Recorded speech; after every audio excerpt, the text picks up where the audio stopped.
muchas gracias por esta oportunidad. Me uno al reconocimiento que comentó Bruno en relación a las amigas que se hicieron licenciadas, y eso es importante, seguir creciendo y formándose.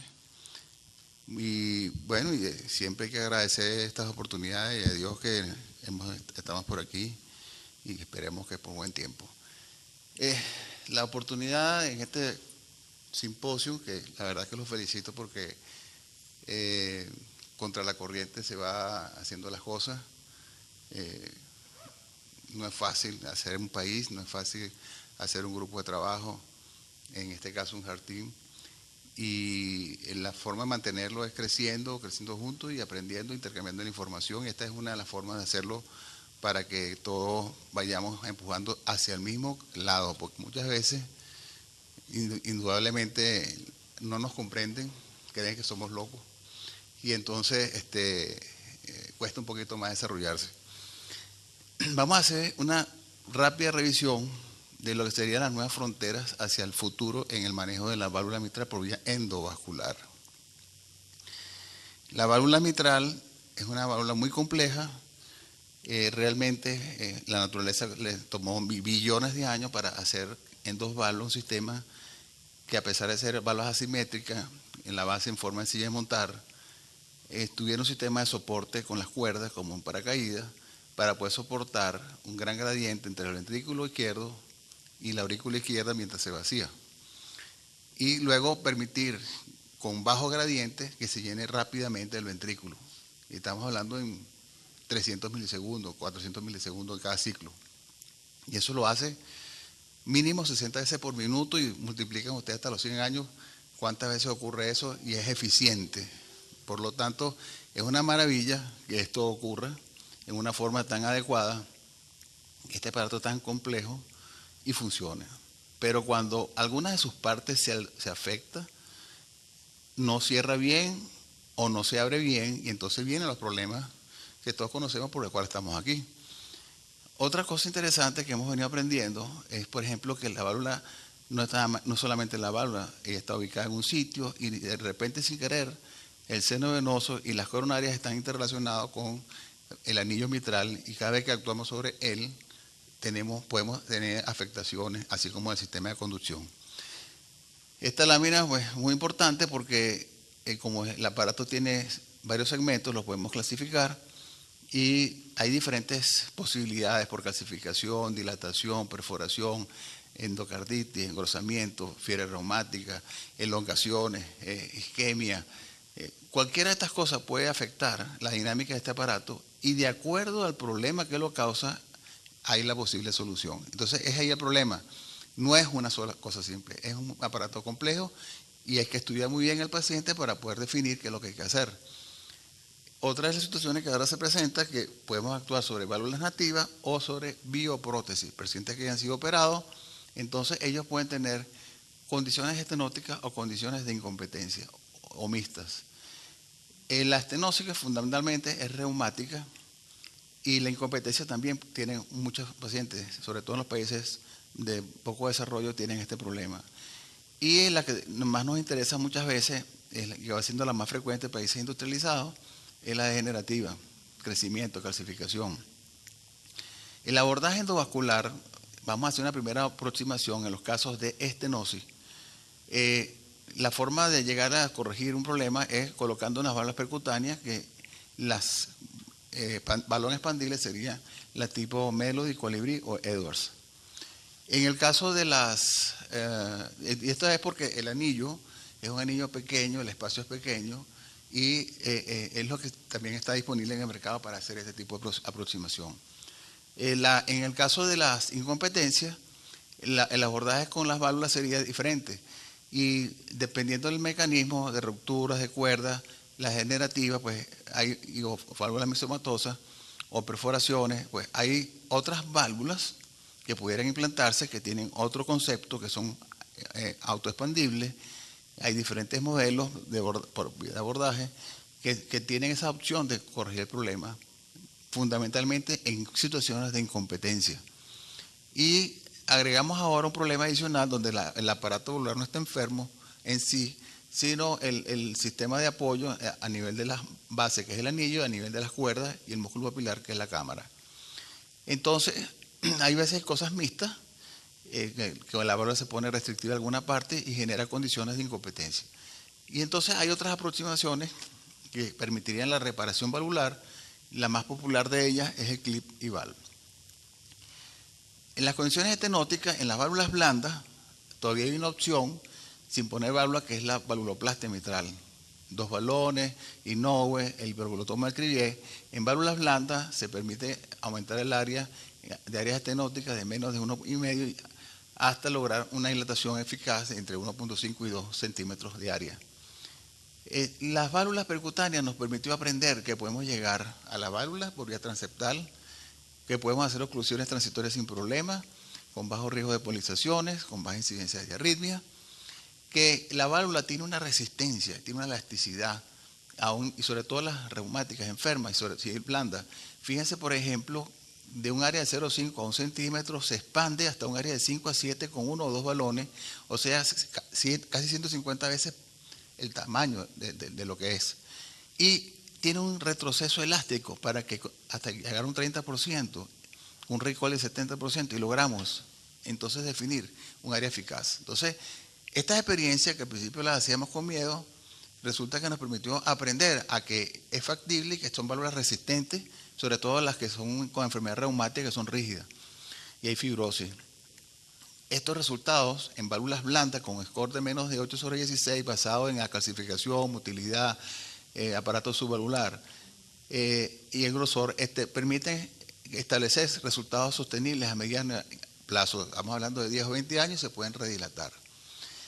En los casos de degeneración y estenosis o incompetencia en bioprótesis, ya también hay la opción de colocar una válvula dentro de la válvula, un valve-in-valve. Y eso aquí, por ejemplo, vemos un caso que puede ser por vía transapical, también se puede hacer por vía transeptal, e inclusive cerrar escapes perivalvulares en pacientes con este tipo de problemas y ser un abordaje endovascular para este tipo de pacientes. Esta es una visión con eco tridimensional donde vemos una bioprótesis degenerada arriba y abajo ya la bioprótesis colocada y en forma apropiada. Entonces, ¿qué es lo que hacen los cirujanos? Los cirujanos reemplazan la válvula o le hacen la plastia, o la plastia involucra corregir el anillo, reformular la válvula, hacer una sutura en el medio, borde a borde, o cambiar una cuerda, o manipular los músculos papilares. Y claro, todo esto lo tienen que hacer porque básicamente abriendo el tórax. Y todo lo que involucra abrir el tórax, no vamos a pelear por eso. La vez pasada se los recordé, no les gustó a alguno. Pero entonces lo que hacemos en la parte endovascular, que por 2 huequitos, permite llegar al corazón y sin tener que parar el corazón, puede algunas veces lograr unas modificaciones apropiadas en pacientes que antes eran quirúrgicos, sobre todo los pacientes, porque no hay duda que la reparación quirúrgica es lo mejor, pero sobre todo en pacientes con buena función ventricular, pero cuando tienen comorbilidades y tienen disfunción ventricular, esos pacientes no necesariamente, aunque sea técnicamente la operación lo mejor, significa que va a ser lo mejor. Entonces se abren estas opciones. Por ejemplo, hay 5 millones de pacientes con insuficiencia mitral funcional, miocardiopatía dilatada, cardiopatía hipertensiva dilatada, isquémicos dilatados, que tú operas a ese paciente y no tiene muchos chances. Y la insuficiencia mitral es un marcador pronóstico tan importante que cambia su evolución. Una técnica percutánea puede disminuir, ni siquiera quitarla toda, disminuir la carga para que el paciente pueda sobrevivir, y le vas a cambiar la sobrevida unos 5 o hasta 10 años. Entonces, de eso se trata. Hay que diagnosticar bien la insuficiencia mitral, sobre todo las moderadas y severas, y hay unos criterios establecidos, sobre todo con ultrasonido. Es muy importante tener estos conceptos porque pasa que muchas veces no es bien evaluada la válvula mitral. Y tenemos casos, sobre todo pacientes con disfunción ventricular, que no tienen mucha fuerza, que las velocidades no son tan altas, subestimamos las lesiones. Entonces, son pacientes que tienen insuficiencias importantes y no las evaluamos bien. Esta curvita me costó bastante tiempo hacerla. Esto es hecho en PowerPoint con manito, punto a punto. ¿Cómo se aprende? Cuando uno ve un caso agudo o un caso crónico, como es la curva de presión que nos enseñó el doctor López Grillo, que analizábamos, la presión, volumen, y en los casos de disfunción aguda, como ocurre en una ruptura de cuerdas, un músculo papilar, un infarto agudo, son ventrículos chiquitos, con buena fuerza, que cambia bruscamente el trabajo de la cámara y entonces se montan rápidamente en una presión diastólica tan alta y hacen disfunción. La insuficiencia mitral es más importante, que no es el mismo de los casos de las dilataciones crónicas, que hay una adaptación del ventrículo, de las cámaras, y a pesar de tener una fracción de eyección baja, los pacientes todavía tienen una carga importante, adecuada de trabajo para mantenerlo, pero cuando aparece la insuficiencia mitral, cambia la historia. Y ese es el gran cambio, sobre todo en el patrón de las insuficiencias mitrales funcionales. Bueno, si aparece la fibrilación auricular, que es un hecho importantísimo, y esto es un problema que se va acentuando cada vez en el tiempo. Por lo tanto, cada vez va a ser más frecuente resolver este problema. La cirugía, la robótica y la cirugía mínimamente invasiva, magistralmente expuesta recientemente, es una operación extraordinaria con buenos resultados a corto y a largo plazo. Habíamos hablado de las deformidades valvulares, entonces cuando tenemos una válvula deformada no vale plastia, y las formas endovasculares de aproximación son con las nuevas generaciones de válvulas percutáneas que tienen diferentes formas, marcos, membranas, formas de apoyo. Y las tres más importantes que voy a mostrar es la CardioCube, que acaba de ser comprada por Edwards, que también permite ser colocada por vía transvenosa femoral. Esta es para sitios donde hay espacio, donde hay anillos grandes, donde hay incompetencia sobre todo, y tiene un sistema de anclaje pues con unos garfios, se basa en una estructura autoexpandible. Gracias al acceso venoso se pueden colocar sistemas 30 French, que son grandes.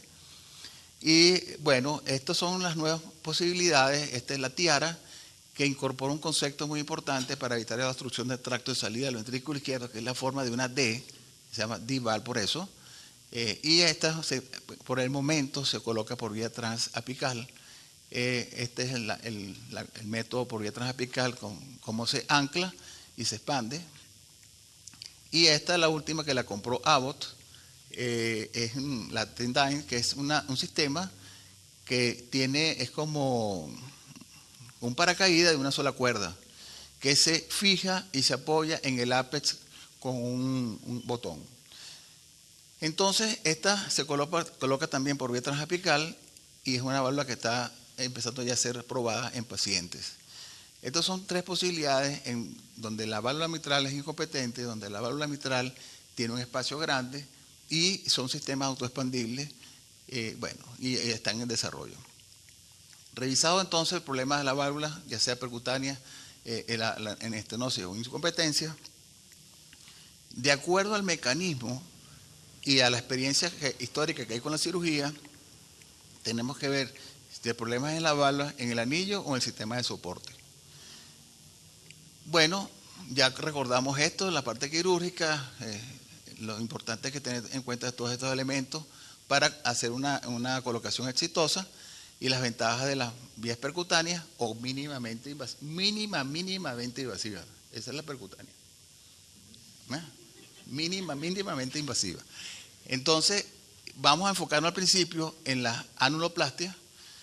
Y bueno, recordándoles aquí que en la funcional, el problema cuando aparece cambia la historia de la enfermedad. Este es un caso típico, un paciente con miocardiopatía dilatada, hacen una insuficiencia mitral. Estos pacientes, reemplazar la válvula no es la solución. La solución de este paciente, que lo mejora antes del trasplante cardíaco, que ya es invasivo, es colocar un resincronizador.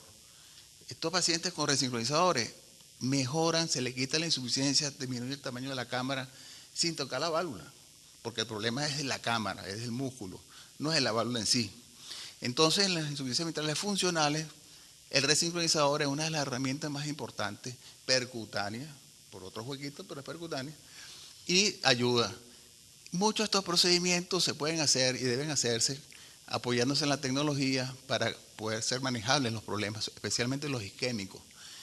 El Impella es un catéter con la punta pigtail que tiene un sistema cilíndrico que gira Y en un sistema de French bajo, 12 French para 2,5 litros y para 5 litros 21 French, se coloca en el ventrículo sobre una guía y entonces saca sangre del ventrículo y lo pone en la aorta.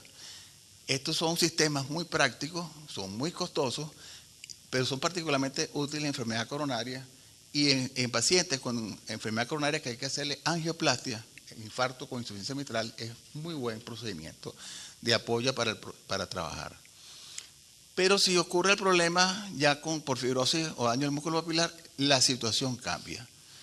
Entonces, es importante manejar la insuficiencia por el círculo vicioso. Estas son las aproximaciones y debo recordarles el seno venoso coronario y la relación con las coronarias y con el anillo. Y entonces, intentando hacer lo que equivale a la ecuación de un anillo mitral, hay que entender qué pasa en la anatomía. Empezamos a trabajar en esto hace como 15 años, pero en el transcurso del tiempo aprendimos varias cosas. El anillo y la ubicación del seno venoso no está siempre en el mismo sitio. Y hay un porcentaje de variabilidad de 5 hasta 10 milímetros de distancia del anillo y el seno venoso coronario. Por lo tanto, no es que a veces colocarlo en el seno venoso significa que estamos actuando en el anillo. Y la relación con la coronaria resulta que 2/3 partes de las revisiones de cadáveres y con tomografía posteriormente demostraron que la relación del seno venoso y la circunfleja o las ramas marginales se cruzan. Y resulta que en uno de los puntos de apoyo de los sistemas por vía indirecta por el seno venoso puede efectuar una compresión. En el año 2001 reportamos una experiencia que hicimos en el Pérez Carreño de un sistema que se llama Secure de MitraLife. Esta experiencia de pacientes dilatados la colocamos en el seno venoso coronario y observamos que cuando hacíamos la constricción desaparecía la marginal, porque este protocolo incluía durante el procedimiento ver la coronaria. Y nos dimos cuenta de que ocluíamos la marginal. Fíjense ya la forma de ganchito que tiene el sistema apretando. Cuando lo aflojábamos, se quitaba. Entonces, hubo que decir, en este caso, esto no es factible. Después, con el tiempo, revisando la literatura y viendo las experiencias, aparecieron estos reportes mostrando estas limitantes de estos métodos por el seno venoso coronario. Este es uno que metes una barra fija que se supone que al tener los extremos fijos va a acercar el seno venoso y empujando la bala posterior, acercándola a la bala anterior. Este se llama Albiacor, este es el Cardio Dimension, que tiene 2 asas en los extremos que se traccionan. Esto se mostró en animales que cuando se apretaba el asa, también comprimía la circunfleja. Y este es el Vikingo, que es un 2 stents en los extremos, y tenía entre los 2 stents un resorte que era estirado y llenado con una sutura que se reabsorbía en 2 o 3 semanas, y cuando ya ocurría la hiperplasia que agarraba los extremos y se reabsorbía esa sutura resorbible, el resorte funcionaba y acercaba a los extremos. Así se colocaba a través del seno venoso y se vio que a los 30 días, varios casos, por la dinámica del corazón y por deficiencia del material con que se usó, se fracturaba y se perdía el efecto mecánico deseado. Estos son los pros y los contras de algunas de estas cosas. Y aquí tenemos en resumen, aunque todo funciona por el seno venoso, no todos ejercen la fuerza y acción igual. El Secure se suponía que era más en los extremos, el Viacor más en la zona del P2. La forma de fuerza del Vikingo era diferente, jalando por los bordes. Y bueno, en el PS3, que ahora se llama Arto, se está probando en Francia, lo probamos aquí en Venezuela.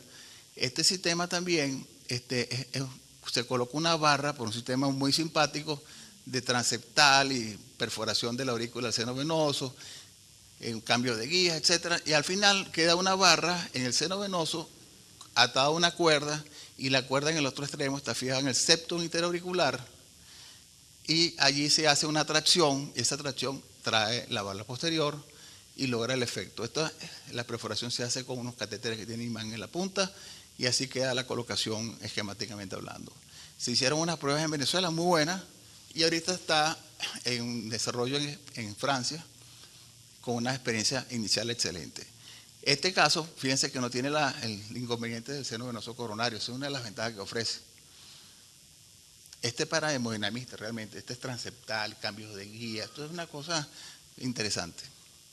Bueno, así es, se logró traccionando, disminuir la insuficiencia. Este ya como problema no puede ser por el seno venoso o por arriba, esta es la aproximación para hacer la plastia de anillo mitral por el ventrículo. Esto se llama mitral link y se ha hecho ya en pacientes. El catéter hace una perforación por radiofrecuencia del ventrículo en el surco posterior hacia la aurícula izquierda y al pasar en la guía pasa un sistema de sutura y se crean varias aplicaturas y luego se atraen las aplicaturas haciendo la atracción del anillo a nivel ventricular. Esta otra más fumada, pues atraviesa el ventrículo de banda a banda. Esto se ha hecho por los cirujanos y ahí la versión hecha percutánea. Y entonces logra hacer la atracción. Este es uno de los sistemas como se usa, cómo se pesca la guía, bueno, y se hacen en animales. Estas son cosas más especiales y realmente hay que tener una experiencia, apoyo tecnológico para que estas cosas funcionen cuando hay cosas más sencillas de implementar. Pero la están haciendo. Bueno, y lo que viene es la del clip mitral y valve. Este es un sistema interesantísimo, complejo, de forma de agarrar la válvula mitral en el medio, simulando la operación de Alfieri. Y bueno, crea una unión que permite mejorar la coaptación, limita la expansión del anillo en la zona donde se fija, y de esa manera logra, sobre todo en las degenerativas y funcionales, reducir la regurgitación. Hay que evaluar muy bien los pacientes con ecocardiograma, inclusive tridimensional. Esta fue una aproximación que la probamos en animales y fue usado en 14 pacientes. Este es un concepto desarrollado por Masseri, un italiano, ahorita no tengo el nombre en la boca, y fue útil, pero como la sutura era muy delgada, el movimiento desgarró las válvulas y por eso perdió eficacia. Estas son cosas de mejorar la tecnología, de hacer más sutura, de usar sutura más gruesa, poner aplicatura, pero lo habían inclusive adquirido Edwards y se lo dejó tranquilo. Y entonces una vez que se agarraba la sutura, con un clipcito se terminaba de agarrar. Entonces esta es la otra forma de hacer la técnica de Alfieri. Y este es el sistema complejo del clip mitral, que es un sistema telescopado. Se pueden manipular los extremos en forma apropiada y variar las posiciones. Y estas posiciones se visualizan por eco. Se hace bajo anestesia general, bajo heparina, se hace un transeptal. Se selecciona el paciente y hay pacientes que no, mejor es mandarlo a los cirujanos por ahora. Pero hay criterios buenos y criterios no buenos. Porque a veces la clip no agarra, no queda en forma estable, entonces no vale la pena, pues. Pero seleccionando bien los pacientes, este sistema por vía transeptal permitió que tuvieran esta experiencia que por suerte de la vida, pues nos tocó en Venezuela en el centro médico hace ya más de 10 años, y este es el seguimiento de los 2 años de la paciente, y ya se han hecho más de 25.000, 30.000 casos, creo que ya van en reporte en el mundo. ¿Y qué demostró? En estos pacientes, pues, donde había menos transfusiones, menos complicaciones respiratorias, todo lo derivado sobre todo de apertura de tórax, anestesia general y la bomba extracorpórea, eran las grandes diferencias del pronóstico de morbilidad y mortalidad. En los pacientes, en tiempo real se medía las cámaras y se comparaba al año y se veía que había una reducción del tamaño del ventrículo izquierdo, de la función ventricular mejoraba, evidenciando pues la mejoría por quitar la sobrecarga. El seguimiento en el tiempo, las curvas de Kaplan-Meier muestran que son comparables los resultados de la cirugía con el percutáneo en relación a la mortalidad. En relación al resultado de posibilidades de reoperaciones, sobre todo que en las primeras experiencias la curva de aprendizaje era importante, no todos los casos tenían reducción de la regurgitación en forma importante y había un porcentaje de casos que era necesario reintervenir, colocando otro clip u operándolo. Y entonces ahí sí hay diferencia en relación a la cirugía con la técnica percutánea en relación a este clip mitral. Se ha venido probando en diferentes escenarios. Primero fue comparado con la evolución histórica quirúrgica, luego con un programa aleatorizado, 2x1, 2 clips, 1 quirúrgico.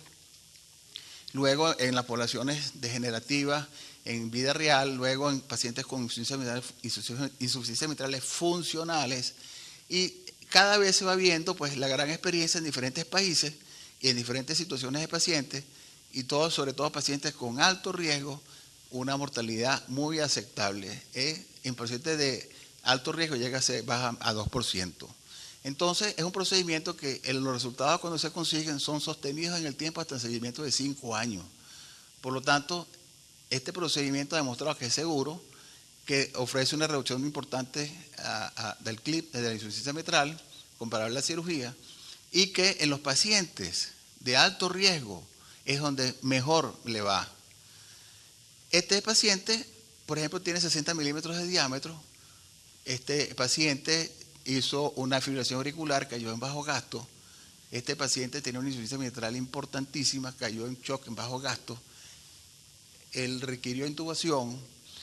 Este paciente, durante el procedimiento, pues, hubo la oportunidad de estabilizarlo, le colocaron un balón de contrapulsación, se corrigió la fibrilación, tuvo inclusive una complicación, tiene un tubo de tórax porque agarrando la subclavia hicieron un neumotórax. Entonces, hubo que colocar un tubo de drenaje torácico, y en esas condiciones, gracias al balón de contrapulsación, se logró colocar 2 clips. Y entonces, después de esos 2 clips, el paciente fue extubado, el paciente se recuperó y se egresó y está otra vez trabajando y está otra vez operando. Tiene una insuficiencia mitral, no se le quitó toda, por lo mejor se le puede poner un tercer clip más adelante, pero el hecho es que en este peor escenario no puede haber forma de operarlo, y fue esta técnica la que lo logró salvar. Entonces, la mitral, pues, estos casos son extraordinarios. Este paciente fue un caso muy espectacular. Fue primero operado un aneurisma de aorta abdominal, luego se le puso una prótesis por una disección aórtica, y en el transcurso del tiempo se le tuvo que hacer una angioplastia de los puentes venosos coronarios, hizo una insuficiencia mitral, fue reemplazado la válvula mitral y quedó con unos escapes perivalvulares importantes. Hubo que hacerle una colocación de unos Amplatzer, y este paciente, luego de colocar los Amplatzer, y por casualidad, fíjense que es en los sitios más difíciles de colocar la sutura, que es donde están las bases de las prótesis, y ahí están los 3 Amplatzer. Este paciente, después de esto, vivió como 3 años más. Y este paciente quedó insuficiencia renal, salió hasta de la diálisis, que Dios lo ayude porque era padre. Y entonces sobrevivió hasta 3 años más. Este es otro problema que hay, la insuficiencia mitral por escapes perivalvulares en las prótesis. Otro caso, son casos especiales, miocardiopatías hipertróficas obstructivas, que hacen insuficiencia mitral porque el jet de la mitral provoca una falta de coartación adecuada, y entonces al hacerle la ablación cambia la dinámica de la succión en el tracto de salida del ventrículo izquierdo, y entonces con esta angioplastia que provoca un infarto en el septo interventricular, se logra, fíjense que el leal septal desapareció, mejorar el problema de la insuficiencia mitral. Y ya finalizando, pues tenemos las nuevas tecnologías, estas neocuerdas que se colocan, unas por vía transauricular, otras por vía transapical. Ya hay todos unos catéteres diseñados que atrapan el borde guiado con eco y luego se ata hasta la punta del ventrículo izquierdo. Entonces, estas son ya pacientes que se están haciendo con esta tecnología, que es percutánea, para colocar las cuerdas tendinosas nuevas. Entonces, mírenme la cantidad de nombres que hay aquí. Esto uno ve esto y se asusta, porque todo esto son posibilidades percutáneas que hay de borde a borde por el seno venoso coronario, tras manejo del anillo mitral. Hay otras que, bueno, están en proceso de desarrollo, que se pueden revisar en otras oportunidades. Hay como 15 modelos de válvulas percutáneas. Y toda esta tecnología pues está en pleno desarrollo. Y esto es todo un área especial que tenemos que aprender, que algún día pues Ojalá podamos otra vez rescatar a Venezuela como éramos antes para hacer estas cosas y ayudar a tanta gente y ser otra vez los pioneros en Venezuela y en el mundo. Aquí tenemos los tipos de problemas en los casos de incompetencia, las aproximaciones quirúrgicas, las aproximaciones percutáneas y, bueno, y es que diagnosticar bien el mecanismo para establecer cuál es la solución apropiada del caso. Muchas gracias.